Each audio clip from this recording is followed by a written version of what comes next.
Mais au fond, quelle différence y a-t-il entre le bon et le mauvais chasseur? Je l'attendais, celle-là. Je l'attends. Moi, je crois pas qu'il y ait de bonnes ou de mauvaises situations. Oh, féministe, qu'est-ce qu'on entend par cela? Hiya, Bobby. Hi, Ken. You wanna go for a ride? Sure, Ken. Jump in. Bonjour à tous, on se retrouve pour le deuxième épisode de Cinémi, consacré au blockbuster du moment, Barbie. Exit les acrobaties du sexagénaire Tom Cruise et de l'octogénaire Harrison Ford, la véritable star de l'été, c'est elle. Jouée aussi culte que décriée, Barbie est une poupée commercialisée depuis 1959 par l'entreprise Mattel. À l'origine mannequin blonde de type caucasien, la Barbie s'est peu à peu diversifiée afin de représenter tous les peuples et toutes les professions. Barbie le film est une production réalisée par Greta Gerwig, sortie le 19 juillet dernier, et qui cumule à ce jour plus d'1 milliard de dollars de recettes au box-office, montant déjà record pour une réalisatrice. Revenons rapidement sur le synopsis. Barbie, la plus populaire de toutes les Barbies, vit dans le monde rêvé de Barbieland. Hi, Barbie. Hi, Barbie. Hi, Barbie. Hi, Barbie. Hi, Barbie. En proie à une crise existentielle, elle doit voyager dans le monde des humains afin de guérir et de découvrir son véritable but. Spoiler, ça va mal se passer, car contrairement au monde parfait de Barbieland, le vrai monde, lui, n'est pas tout rose, et il est sous domination du patriarcat qui broie les femmes et empêche leur émancipation. S'ensuivent alors tout un tas de péripéties pour Barbie, au retour à Barbieland, où Ken, son amoureux et conduit, a importé l'idéologie du monde des humains. Alors Barbie, film de l'année ou brûlot anti-homme comme j'ai pu l'entendre? Ni l'un ni l'autre, évidemment. Franchement, j'ai bien rigolé. Pas certain de l'avoir toujours fait au moment prévu pour, mais j'ai trouvé que dans l'ensemble, c'était un bon divertissement. L'humour est parfois lourd, le message pas très subtil, mais la performance des acteurs est excellente et certaines blagues font mouche. Margot Robbie est impeccable en Barbie et nous émeut parfois au moment où on s'y attend le moins. Mention spéciale à cette scène dans le monde réel où elle dit à une personne âgée qu'elle la trouve très belle, et je ne sais pas pourquoi, mais cet échange et les sourires entre les deux femmes à l'écran m'ont particulièrement touché. Ryan Gosling, lui, n'est pas en reste. Il est parfait en Ken, plus expressif que jamais. Désolé, mais j'en avais un peu assez de tous ces rôles à la Drive, de dépressif sous Prozac. Dans Barbie, il est tout en autodérision et excellent en idiot attendrissant et amoureux friendzoné vulnérable. Il faut dire que les garçons dans ce film sont quand même très drôles car particulièrement bêtes et méchants. Il n'y en a pas un pour attraper l'autre. Mais de là à regarder le film comme une attaque au genre masculin, ça révèle quand même pour moi d'une grande fragilité des personnes tenant ce discours.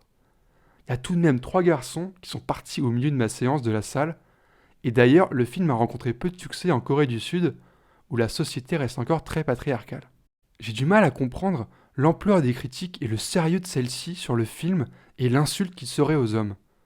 D'une part, c'est évidemment une caricature, et d'autre part, ce n'est pas comme s'il n'y avait pas pléthore de films dans lesquels la femme est cantonnée à un rôle stéréotypé. On n'entendait pas des critiques aussi virulentes à ce moment-là. Après, si j'ai trouvé que c'était un bon divertissement, je ne peux pas dire que je sois vraiment convaincu de la portée féministe du film. J'ai un peu l'impression que le film nous hurlait ses revendications toutes les 30 secondes comme un argument d'autorité.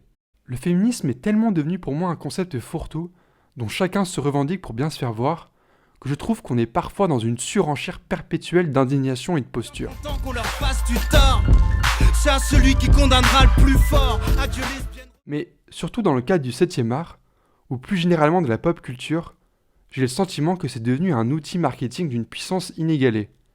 Et c'est ce que j'ai parfois ressenti en regardant Barbie, le féminisme utilisé comme pur outil marketing, à la frontière même du cynisme, et c'est une impression que j'ai vraiment de plus en plus souvent aujourd'hui au cinéma ou dans notre société.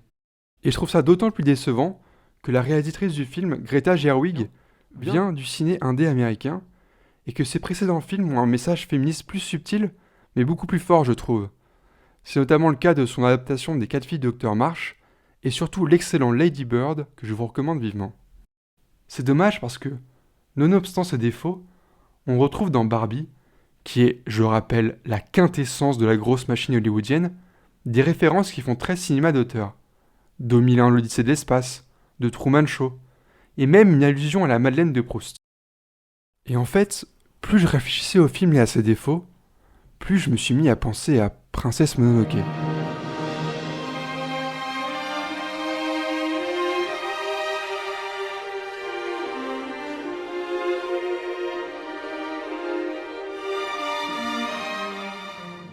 Princesse Mononoke est un film d'animation japonais du célèbre studio Ghibli, réalisé par Hayao Miyazaki et sorti en 1997.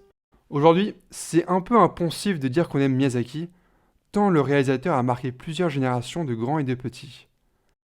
Il faut voir chacune de ses œuvres comme un conte philosophique qui invite à la réflexion. À ce titre, Princesse Mononoke ne fait pas exception.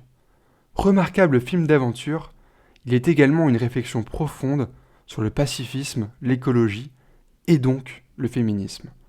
Déjà, Nausicaa de la vallée du vent, sorti en 1984, avait bousculé les codes du genre. L'écologie était déjà un sous-texte et le film mettait en scène une héroïne intrépide, forte et indépendante.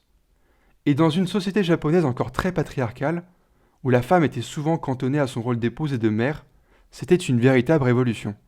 Dans Princesse Mononoke, le personnage principal, Ashitaka, est un homme, mais le film met en scène une myriade de femmes fortes comme Dabeboshi et San, la princesse Mononoke dont le film tire son nom.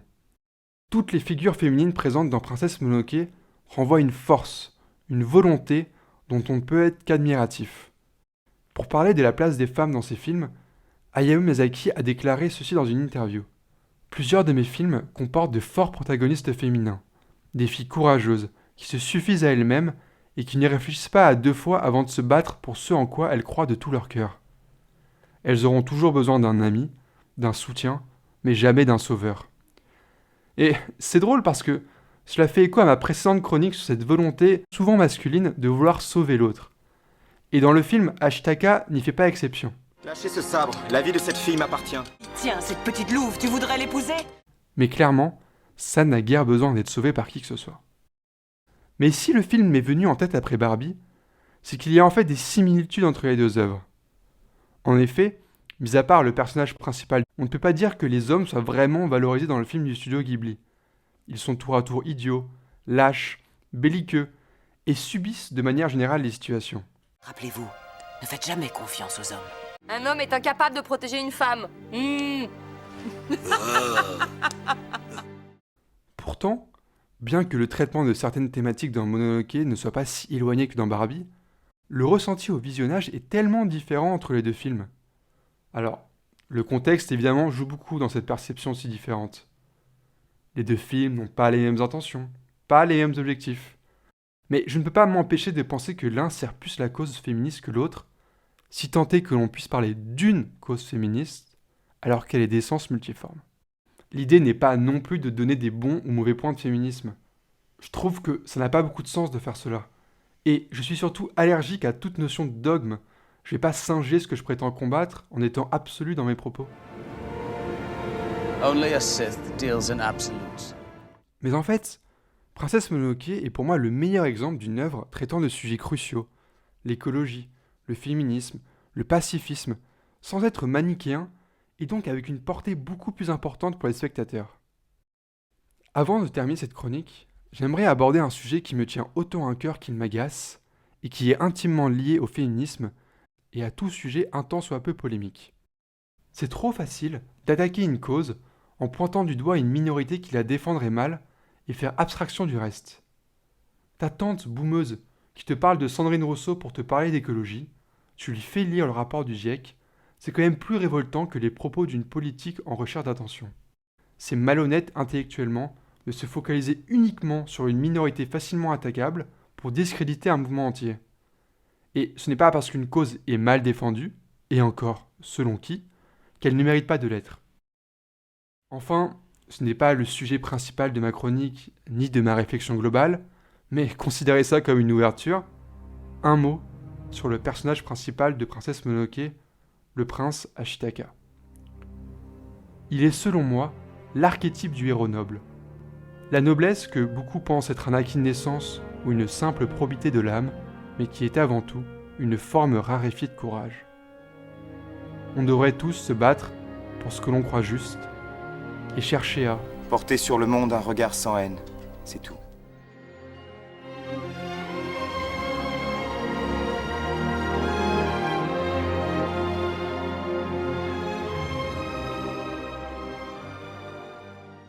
Merci à tous d'avoir suivi ce nouvel épisode de Cinémi. N'hésitez pas à vous abonner, à laisser un commentaire et à mettre 5 étoiles sur la plateforme que vous utilisez. Merci du fond du cœur pour tous vos retours sur le premier épisode. On se retrouve la semaine prochaine. À très vite. I'm living in my own world. I am plastic. Call me classic. You can't touch me there. You can't touch my body unless I say so.